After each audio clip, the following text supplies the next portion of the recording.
Bravo Squad and Task Force 195, it's Commander Redacted. I just want to give a quick debriefing of our CQB run we did yesterday. Overall, I'm extremely happy with how it went. It went very smoothly and obviously was successful. I don't even think we had a single guy injured throughout the entire thing. So obviously it went very well. Um, but reviewing the footage and kind of looking at some stuff, I did notice a few things that could be potential learning experiences. There were a few mistakes made that I just kind of want to point out. A lot of them are nitpicky. Some of them were a little bit more serious. But either way, I wanted to kind of point those out so that way we can learn from them and improve on them.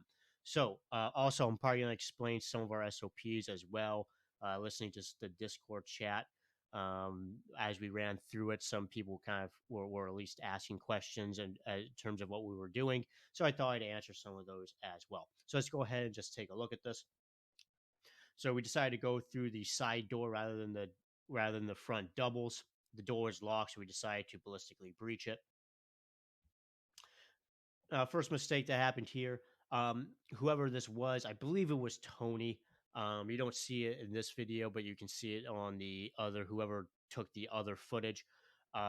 Whoever this was, again, I think it was Tony, but I'm not 100% sure. No one's marked, so I can't really tell who's who here. But whoever that was should have checked behind the door before returning to fort security. He just maintained fort security as he moved through. Now, given the angle behind the door is rather shallow, so if someone was behind the door probably would have bounced back. But again, better safe than sorry. So he ideally should have checked behind the door just in case someone was behind the door. So he should have made entry, checked behind the door, and then returned to fort security.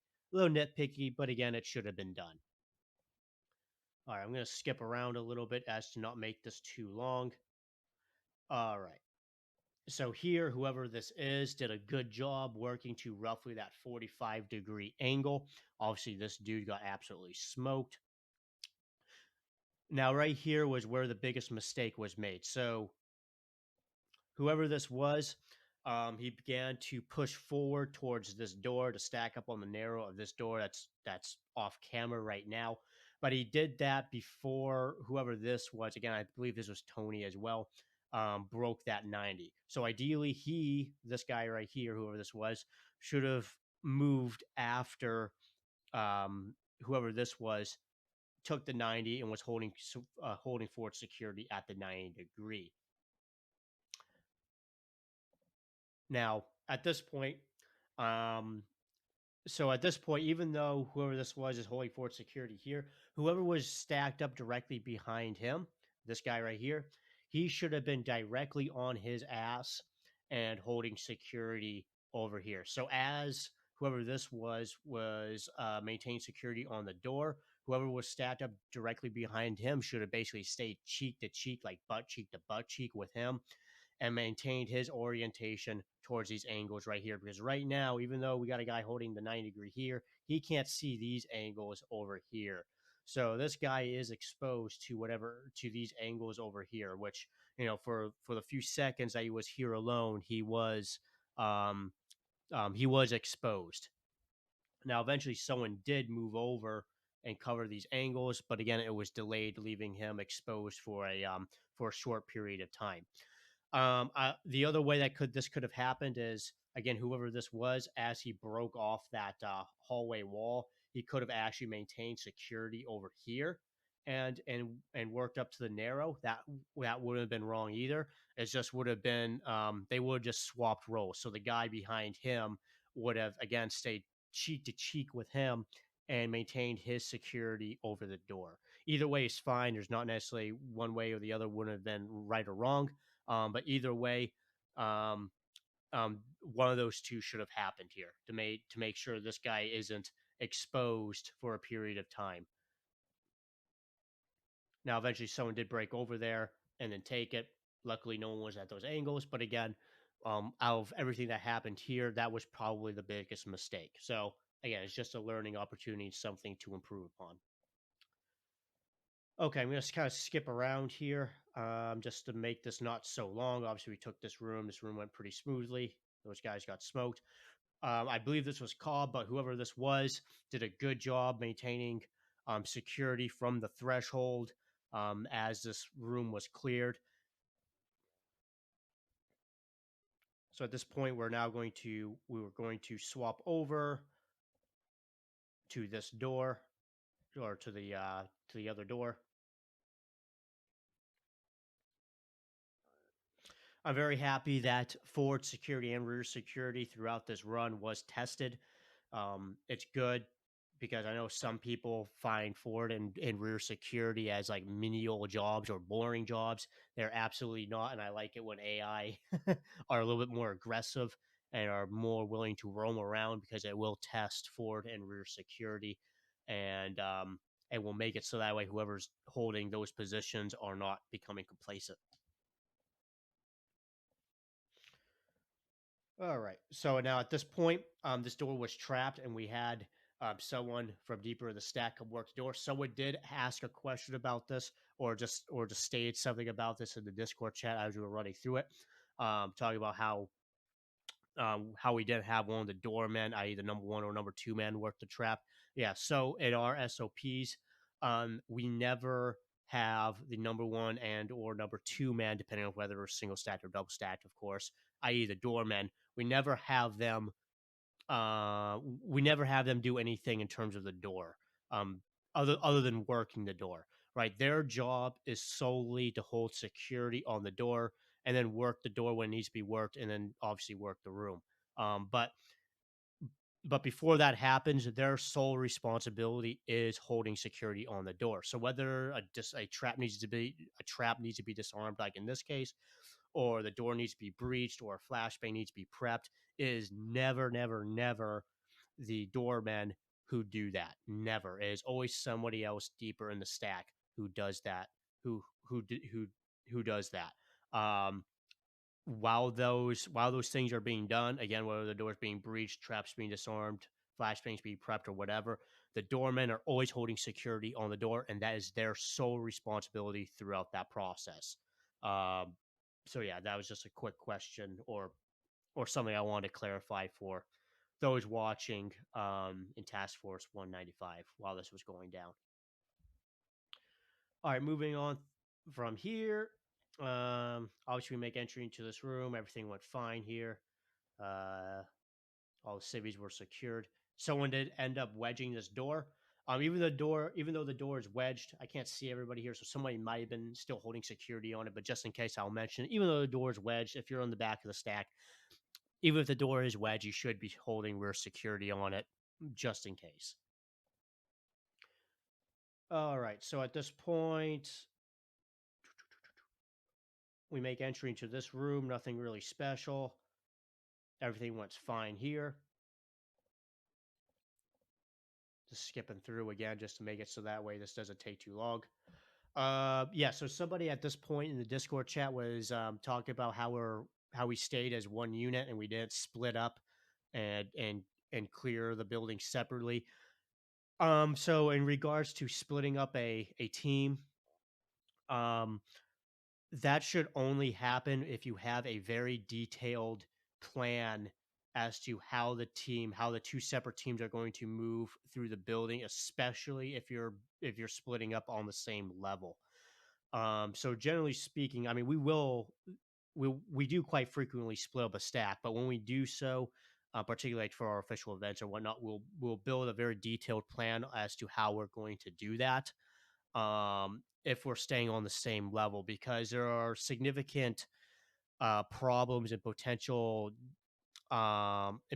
dangers to splitting up a team and having them work a the same floor, i.e., the same floor, i.e., being if both teams are clearing the first floor or whatever, um, separately and kind of winging it. There's obviously dangers in terms of friendly fire because you probably don't know exactly where everyone is at any given time within the building. There's problems with hot walling and so forth. So if you're going to split up the team, you should have a very specific plan as to how each team is going to move and work through the structure to to mitigate any potential problems of friendly fire and hot walling and so forth. This isn't as big of a problem. This really isn't much of a problem if you're splitting up the team and both teams are clearing separate floors, i.e., one team's clearing the first floor and the other team's clearing the second floor. Then friendly fire and hot walling shouldn't be an issue because you're on two separate floors. Um, but especially when you're on the same floor, free roaming isn't the right word, but kind of winging it as both teams clearing a the same floor can be dangerous. I'll just leave it at that. All right, so at that point we start working this room. Nothing again special here. I'll just go ahead and push past. Here I should have been a little quicker. This is me right here, and this was Noah, I believe. Yeah, I know for a fact this was Noah, and this was me because I'm running MP7. I should have taken that space a little quicker. Ideally, he broke it a little quicker than I could, but ideally those would have been broken at the same time. Nitpicky, but again, it was just something I should have been a little faster with that. At this point, that door was open, so we decided to prep a 9 bang. That's me. I chucked the 9 bang through the room, or through the door. Another little nitpicky mistake here is Noah right here, as he was uh, as he was moving forward, he should have taken this dead space before returning to the door, because again there could have been somebody here. So moving past it, you know, was a mistake. So he should have taken this dead space here before returning responsibility to the door. But again, a little nitpicky.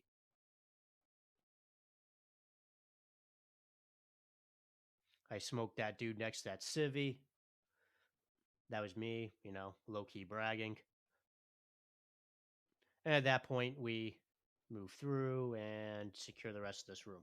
Oh, okay. So at this point, somebody in the Discord asked better SOPs in terms of how many people cross over the door. So yeah, I'll just quickly answer that real quick. Typically speaking, we only have one or two people cross a door, and whether or not we have one person cross the door or two people cross the door is going to depend on whether or not we need fort security held. So on this in this case, obviously fort security doesn't need to be held here. This terminates. So only one person is going to cross over to the door.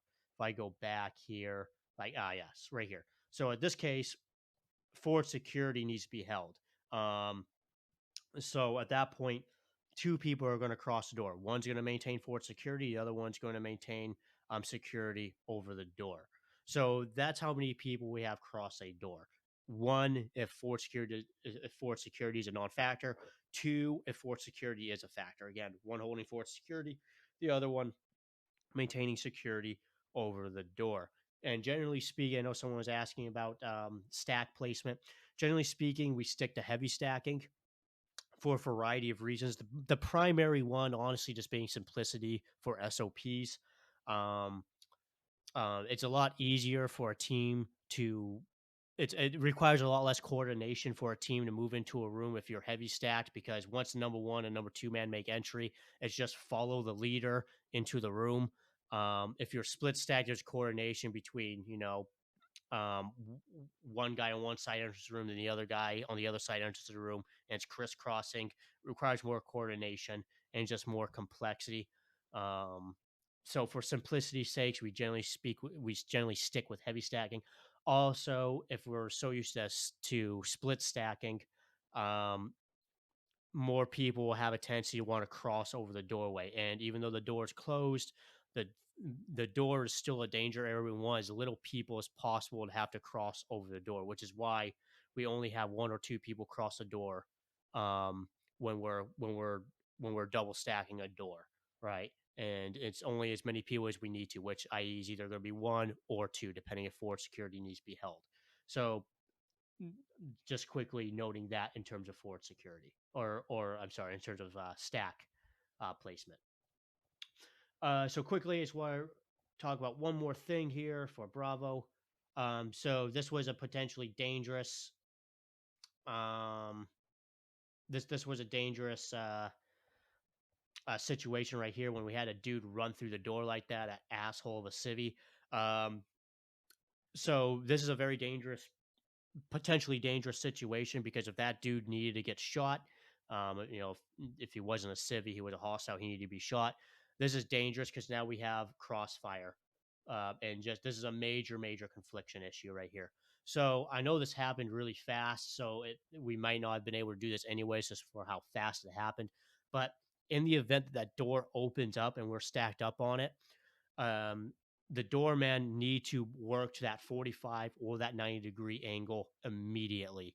So that way, if someone does need to get shot, there's no confliction issues. Because if this dude need to get shot right now, we're basically shooting at each other, and that's again, confliction, confliction, confliction.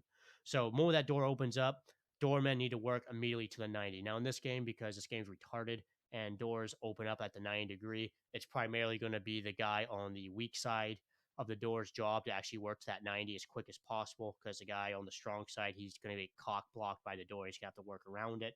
But either way, that door opens up suddenly, works that 45 or preferably that 90 immediately. So that way, if you need to engage, you're firing into the room rather than across the door and potentially towards other teammates. Um, in real life, this isn't as much of an issue because the door begins to open up, either number one or number two man can just put their foot in front of the door and jam the door up, or the door opens up, you can grab the guy and pull him out, or muzzle the guy. There's a bunch of different potential options you have available to you, but obviously in this game we don't have that capability. So it's ideal just to snap that 90 and get your muzzles oriented towards the guy and internal to the room rather than having that potential confliction issue happen. All right. Well, that's really it for the debriefing. I want to say thank you so much to Task Force 195. It was a great event that they ran, and it was a lot of fun. I hope to do more of those in the future. It was great meeting everybody. Thank you to everyone in Bravo Squad that showed up for it. It was a great time. I hope all of you enjoyed it. Again, good job on this run, even though I nitpicked some stuff here. Overall, it was a smooth run. It was a very well done run. And ultimately, I don't even think we had any injuries in the team during the run. So it was a very successful run, and I'm very happy with how everyone did. Great job, everybody. Thank you so much.